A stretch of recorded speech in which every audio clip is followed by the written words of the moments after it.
Hey everybody, this is Eric, and I'm going to be going over the Spooky Nook tournament from this past weekend. Um, and we're going to do the same thing that we always do. We're going to go through the numbers and kind of highlight what we're looking for and continue to track the team's progress and see if there's any changes we can't make. First of all, nice job as far as results go. You know, you guys won all four games. The last one was particularly exciting. But again, we're not as interested in results as the underlying numbers because we want to make sure these things kind of translate. Like, for example, I was telling you guys for the last several weeks that, unless you cleaned up those bad twos, your effective field goal percentage was just not going to be good enough, and you wouldn't be able to win these kind of games that I know Chris wants you to win. As you see, when we'll go through this, you did kind of clean that up. And listen, this is no accident. I mean, you take the right kind of shots and you have the right people taking them, you're putting yourself in at least a position to win. And again, winning is not the end goal, but again, as Chris wants you to compete at this level, these are the underlying numbers that you have to get to win these types of games based on all of my data and all of my research. So that's why I'm continuing to push you to have these numbers and to respect them. And when you don't have them, to try to figure out how you can improve them. Okay, so let's just get started. And first game was against PA Hoops, and you guys won by 30. And as you might imagine, when you win by 30, this is what you're going to see. So you have an effective field goal percentage of 72%, and that is, I don't think that's the highest in Crown history, but I think it's close. I'd have to go back to my old videos, but it's really, really close. And we're going to get down to the nitty gritty and figure out why you did so well. You couldn't just be like hot. You know what I mean? You're not that great shooters that you're just going to make them all. It has something to do with shot selection. So we'll get into that. Your turnover rate, which I want under 15, it was fine. Your offensive rebound percentage was not as high as I wanted, 22%. And again, not to be a stickler, but that is something that you want to continue to be aware of, is continue to crash the boards and continue to get this up to 30 if you can. And again, there are schemes that you can do to help you do this. Like coaches, if you want to just make everybody from the weak side always crash, or you want to send three guys to the boards, things like that. And again, not to be a stickler, because listen, you guys won by a lot, but remember, the 72% effective field goal percentage is not sustainable. So if you ran more normal and were like 55% or so, then maybe the offensive rebound percentage would not have been enough to get you there. But let's just take a look, and let's take a look at the shot chart here from this game. Pull up the PA Hoops, and this is exactly what we want to see, right? Of the 44 shots that you took, you only took 2 bad twos. Like, everything else was either at the rim or these threes. And you continue to do this, and then you also continue to have the right people taking these shots, then these are the results that are possible. Will you get 72% effective field goal percentage? No. But this is the type of shot chart I want. And you guys are embracing it, either by accident or because Chris is emphasizing it, or maybe you guys are learning something from this. But the less of these, the better chance you have to put these types of numbers up. And as you see, you were able to accomplish that. Let's take a look at the individuals from this game. And you will see, let's look at the threes, for example. Nolan, 4 for 6 and 3. Justin, 3 for 4. Seth, 2 for 2. Sean, 0 for 2. So you guys ran a little bit hot. Ryan only took 2 threes on the whole day. And this is what happens. You take these open threes, and listen, you can click through these and see how open they really were. But this is the type of breakdown of shots that I want to see. You guys all finished at the rim rather nicely. And this kind of, this translates to a really, really nice win. Let's take a look at the turnovers just to be, again, a stickler here. Let's just see if there's a lot of turnovers that we need to worry about. No, not really. Spins, 3 turnovers, and, that spins, that's just what you do sometimes, when you try to get too fancy with your passes. We know this already, but listen, try to put a rein on that. But you know, this is going to show up from time to time. Ryan, I don't care if you're over 3 from 3 or over 2 from 3.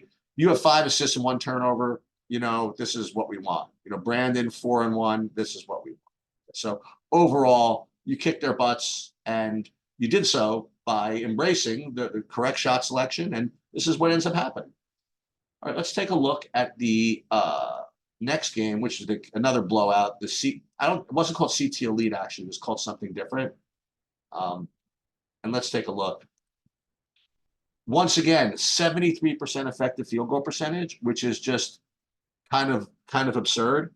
You know, to put two games in a row together of effective field goal percentage of 73%, that's really humming.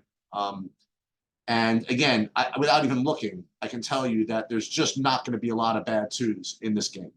It's just the way it is, without even looking, because you put up bad twos, you're just not going to get this. So let's take a look. Shot chart from, and I haven't even looked yet, for CT Elite. I'll bet you there'll be very few. Yeah, so 1, 2, 3 out of 52 were taken from here. You take them from here and from here, you guys have a chance. And you guys ran really well as in addition to that. And this is how you put a game like this together. You know, kudos, excellent job, no complaints. Turnover rate, 15, beautiful. And here you put the rebounds up 33%. Excellent, excellent job. Let's take a look at the totals from this game, from the players. Sean 4 for 8 from 3, Justin 4 for 6, another great game. I told you, right? That 28% start was just going to normalize because I have 2.5 seasons of sample size on you know, and there's no need to change your shot or anything like that. You know, maybe you improve your shot selection a little bit. You know, you're gonna get there, right? Brandon, still we need to get you, you know, some better percentages from out here. And overall, just you guys are awesome. You know, good shot selection, good execution. There's Ryan, 6 assists, 2 turnovers. Justin 4 assists. How do you like that? Spin, 7 assists, no turnovers. Let's go. Excellent job. All right, so now we get to the 2 kind of tougher games, and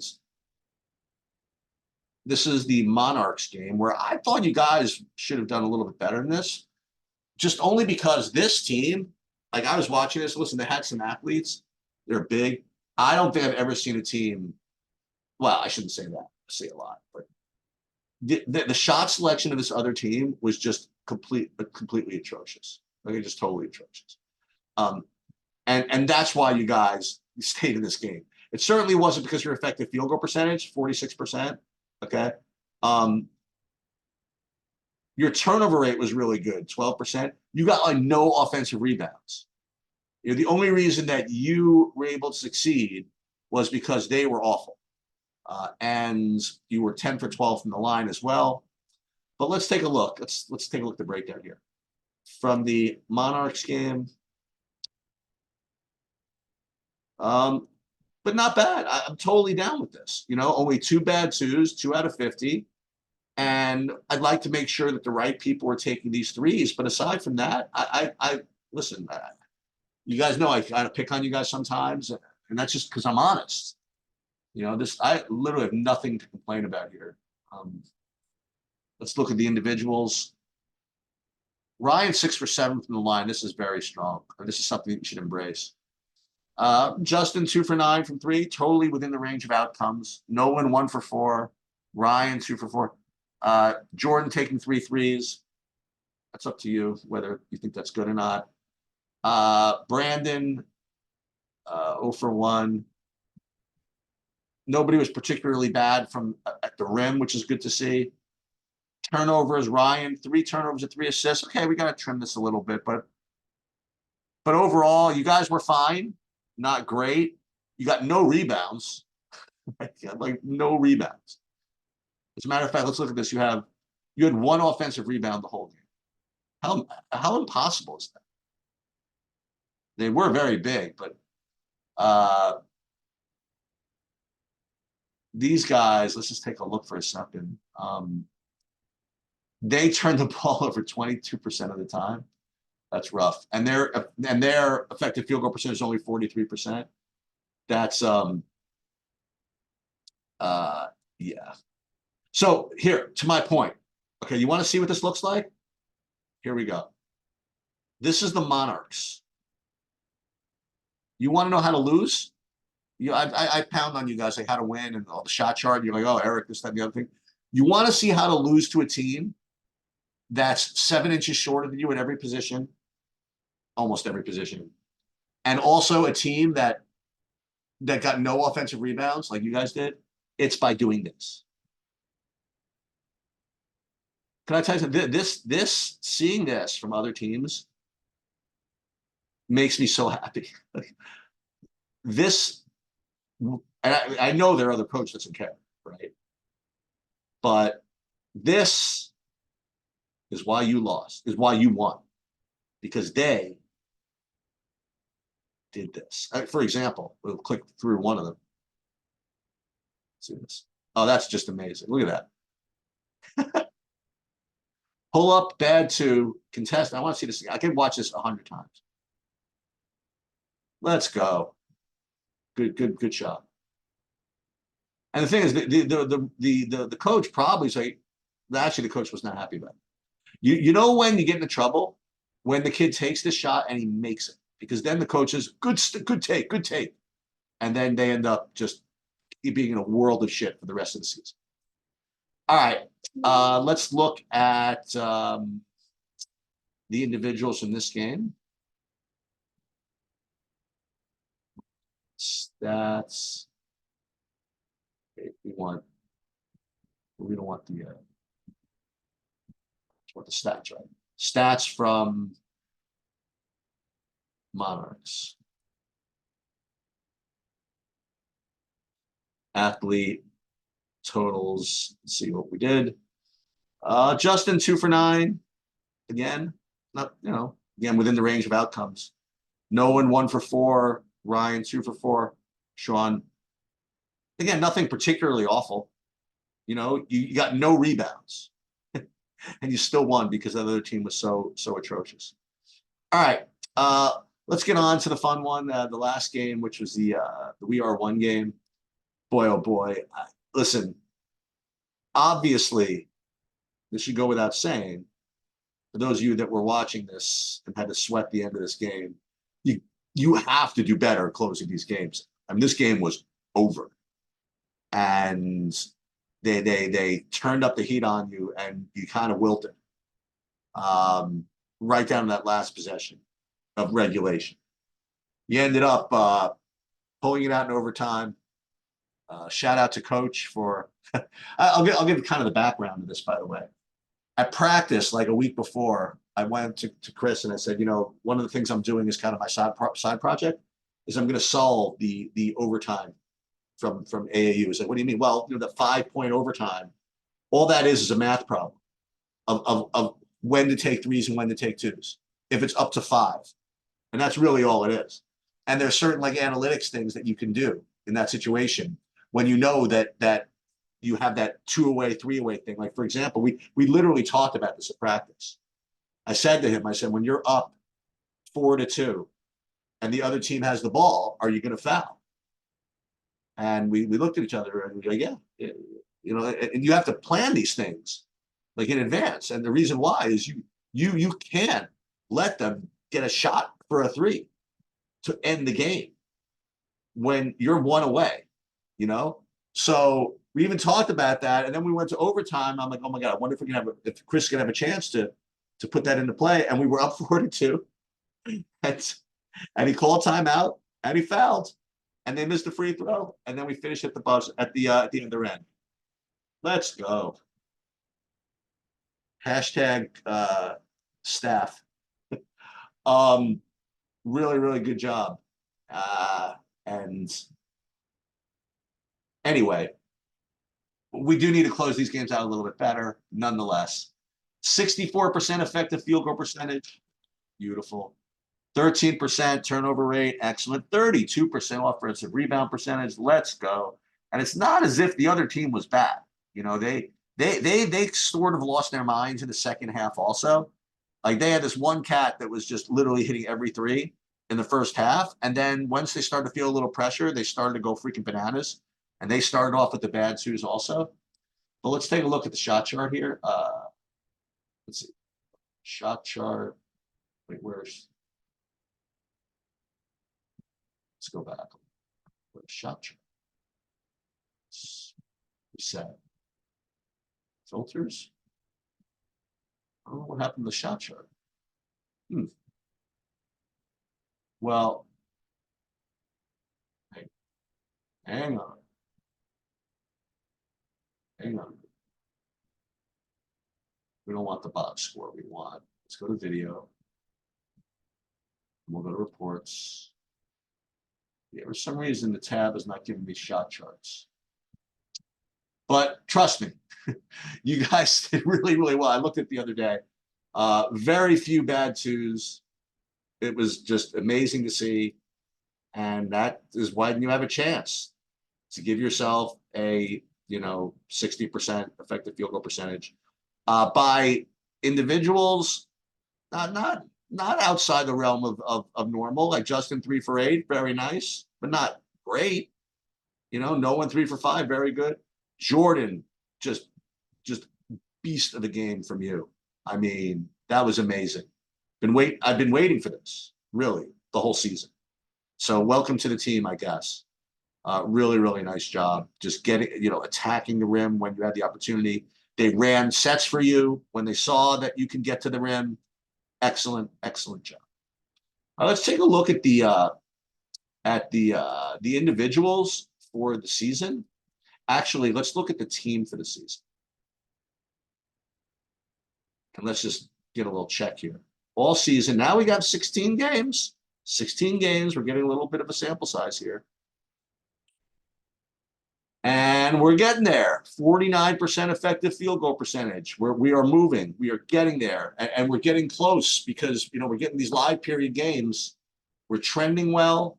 Our shot chart is looking better. And I reiterate what I said first week of the season. If you do what you're supposed to do, there are very few rigged teams that'll beat you. Let's put it that. I mean, if you run into one of those teams with all these top 5 guys or whatever, they'll beat you. They'll beat you no matter what you do, right?